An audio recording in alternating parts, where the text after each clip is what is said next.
कच्चे से टूटे फूटे मकान के अंदर गरीब सुनीता खाना बना रही थी। वहीं एक साइड में पांचों बेटी सो रही थी। ललिता, आकांक्षा, रिया, परी, चंदा, उठो बिटिया, सुबह हो गई है। तभी पांचों उठ जाती हैं और 4-5 साल की परी खुशी वाले मन से पूछती है, माँ आज खाने में क्या बनाया है? आज माँ ने अपनी प्यारी बेटी परी के लिए आलू की भुजिया रोटी बनाया है। ये सुनते ही बच्ची मुंह लटका कर कहती है, फिर रोटी भुजिया, कल भी वही खाया था माँ। हमारे पड़ोसी वाले लोग रोज रोज मैक्रोनी पास्ता खाते हैं, तुम तो हमारे लिए कभी नहीं बनाती। तुम तो हमसे प्यार ही नहीं करती हो, तुम अच्छी मम्मा नहीं हो। परी की इस बात से उस गरीब माँ के मन को बहुत ठेस लगती है। लेकिन सुनीता की जिंदगानी की कड़वी सच्चाई ये भी थी कि उसका पति दामोदर पिछले 2 सालों से बीमारी से बिस्तर पर था। ऐसे में बीमार पति का दवाइयों का खर्चा उठाना और 5-5 बेटियों का पेट भर पाना उस एक अकेली गरीब औरत के लिए बहुत ही मुश्किल था। वो पास्ता बनाने की एक फैक्ट्री में काम करती थी। पास्ता बनाने के बदले में उसे डेली का बहुत ही कम पगार मिलता था, जो कि केवल 50 रुपए था। ललिता बेटी, मैंने खाना बना दिया है, तो खुद भी खा लेना और अपनी बहनों को भी खिला देना। मैं फैक्ट्री जा रही हूँ। जी माँ। फिर पैदल पैदल हांफती हुई वो फैक्ट्री में आती है, जहाँ सारे कारीगर पास्ता बनाने में लगे थे। तभी मालिक मदन गोपाल पान चबाते हुए चिल्लाकर बोला, आओ जी आओ महारानी, हम आप ही की प्रतीक्षा में खड़े थे। आपके दर्शन पाके हम तो धन्य हो गए। ऐसा कहते हुए मदन गोपाल सुनीता को लेट से आने के लिए ताने मार रहा था। माफ कर दीजिए मालिक साहब, आज जरा सी देरी हो गई आते आते। अरे चुप कर, तेरा तो डेली का धंधा हो गया है। हजारों लुगाइयाँ देखी होंगी मैंने, मगर तुझ जैसी बेशरम लुगाई कहीं नहीं देखी। रोज बातें सुनती है, मगर फिर भी कुत्ते की पूंछ वाला हाल है तेरा। अगर तूने लेट से आना बंद नहीं किया ना, तो मैं तुझे निकाल दूंगा गन्ना चूस के। हाँ, अब जा काम पर लग। आज तुझको पूरे 50 किलो पास्ता अकेले बनाना है। जी अच्छा। बेचारी गरीब दुखों की मारी माँ भूखी प्यासे ही मशीन पर पास्ता तैयार करने लगती है। इसी तरह से 7-8 घंटे बीत जाते हैं और थकी मिजाज से वो पैसे मांगती है। साहब जी, मैंने पास्ता तैयार कर दिया है, मुझे मेरी दिहाड़ी दे दीजिए, घर जाना है। अरे दे रहा हूँ। जा, इतनी जल्दी मचाती है जैसे कि पता नहीं रेल छूट रही हो। डट जा। सुनीता काफी देर तक 50 रुपए के लिए मालिक के आगे खड़ी रहती है, तो वहीं उसकी 5 बच्चियां झोपड़ी में ओट पर बैठी हुई इंतजार कर रही थी। तभी पड़ोस में बसे अमीर सुषमा गार्डन में डाइनिंग टेबल पर अपने बेटे प्रिंस को पास्ता खिला रही थी। अली मेरा प्यारा प्रिंस, बस एक बाइट और खाना है। बस मम्मा, मेरा पेट भर गया, मुझे और पास्ता नहीं खाना है। बेचू, मैंने कितने प्यार से तुम्हारा फेवरेट व्हाइट सॉस पास्ता बनाया है और तुमने बस एक तो चम्मच ही खाया है, थोड़ा और खा लो ना। तभी परी उनके दरवाजे के बाहर आस लगाए हुए खड़ी होकर लालच से देखने लगती है। ये पास्ता दिखने में कितना टेस्टी सा लग रहा है, काश मुझे खाने को मिल जाता। अमीरी गरीबी का फर्क भूलकर मासूम सी परी सुषमा के बिल्कुल पास आकर बोलती है, आंटी जी, अगर प्रिंस ये पास्ता नहीं खाएगा तो आप मुझे दे दो, मैंने कभी पास्ता नहीं खाया। तभी बच्चे की फटी पुरानी फ्रॉक और खाली पैर देखकर अमीर पड़ोसन सुषमा घिन करते हुए उसे भगाने लगती है। इस लड़की के शरीर में से कैसी कटर जैसी बदबू आ रही है। ये लड़की, तेरी गरीब बात तुझको नहलवाती धुलाती नहीं है क्या? कितनी गंदी है री तू, चल जा मेरे घर से।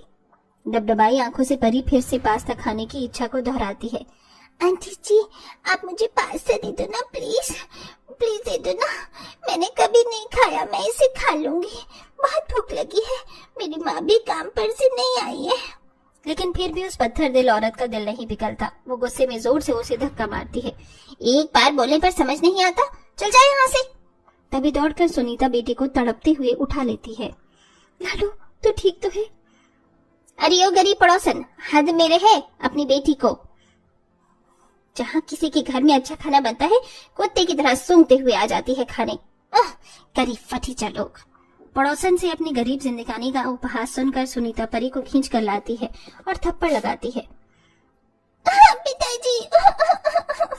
तभी बिस्तर पर बदहवास हुआ पड़ा पति दामोदर बोलता है, अरे क्या हो गया सुनीता, क्यों मार रही हो उसे? हाँ माँ, छोड़ दो ना, जानी तो बच्ची है। नहीं ललिता, इसे समझाना पड़ेगा कि हम लोग कैसे हालातों से गुजर रहे हैं। एक बात कान खोलकर सुन ले परी, जो रूखा सूखा मैं काम करके खिलाऊंगी तुम लोगों को वही खाना है। क्या माँ होते हुए मेरा दिल नहीं करता कि मैं तुम पांचों को तुम्हारी मनपसंद का खाना खिलाऊं, लेकिन इतनी मेहनत मशक्कत के बाद भी मेरे बस में कुछ नहीं है, समझे? कहते कहते लाचार गरीब माँ फूट फूट कर रोने लग जाती है। तभी परी सिसकते हुए आंसू पोंछकर बोलती है, माँ मत रो, चुप हो जाओ। आज के बाद मैं तुमसे पास्ता नहीं मांगूंगी, जो बनाओगी वही खा लूंगी, मेरी बच्ची। सुनीता पांचों को गले से लगा लेती है, लेकिन कहते हैं ना, माँ तो माँ होती है। वो खुद पर 1000 गम ले लेती है, लेकिन औलाद को खुशियां ही खुशियां देने जानती है। वो सारी रात पांचों के चेहरे देख देख कर पलके भिगोती रही। मैं मेरी बेटियों को छोटी छोटी चीजों के लिए दिल नहीं तरसाने दूंगी, चाहे मुझे अपना पेट क्यों न काटना पड़े। अगले दिन फैक्ट्री जाके वो मालिक से बोलती है, मालिक आज से मैं ओवर टाइम लगाऊंगी, आप कितने पैसे देंगे? ये तो काम के हिसाब से है, मगर 7 बजे के बाद पास्ता नहीं बनेगा। चावलों की थ्रेसिंग का काम होता है और उसके लिए कोई अलग से मशीन नहीं है। सूप से फटकना होगा तुझे, बदले में 50 रुपए उसके ले लियो तू। 50 रुपए मिलने के लिए सुनीता सहमत हो गई और रात के 8-10 बजे तक काम करने लगी और थक कर चूर होकर घर लौटा करती। तभी हर शाम ढली गली में से पास्ता बेचने वाला रेडी लेकर जाता तो पांचों खाने के लिए ललचा जाती थी। पास्ता खा लो, pasta, masala pasta, garlic pasta, white sauce pasta. आओ प्यारे बच्चों, आओ पास्ता खा लो। पांचों की जुबान से लार टपकने लगी और आकांक्षा रिया ने कहा, दीदी पास्ता देखने में कितना चटपटा लग रहा है, काश हम पांचों भी कभी जिंदगी में उसे खा पाते।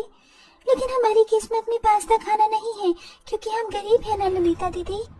हाँ बहनों, तुम सब तो जानती हो माँ कितनी दिक्कत दुख और परेशानी से कमाकर हमको खिलाती है। हमको ऐसे में माँ से ये सब खिलाने की डिमांड नहीं कर सकती, वो कहाँ से लाएगी? ये सब की बातें अंदर खाना बनाती सुनीता को सुनकर काफी दुख लगता है। हे भगवान, ये एक माँ की कैसी परीक्षा है जो मेरी बेटियां पास्ता खाने के लिए कुड़ रही हैं। अब तो आटा भी खत्म हो गया, कल से रोटी के लिए भी लाले पड़ जाएंगे। बस सेठ जी पैसा दे दे। फिर सब जी मार कर नमक से रोटी खाते हैं, पर कहते हैं ना, सब्र का फल मीठा होता है। अगले दिन जब वो काम पर आती है तो मालिक उसे पैसे देता है।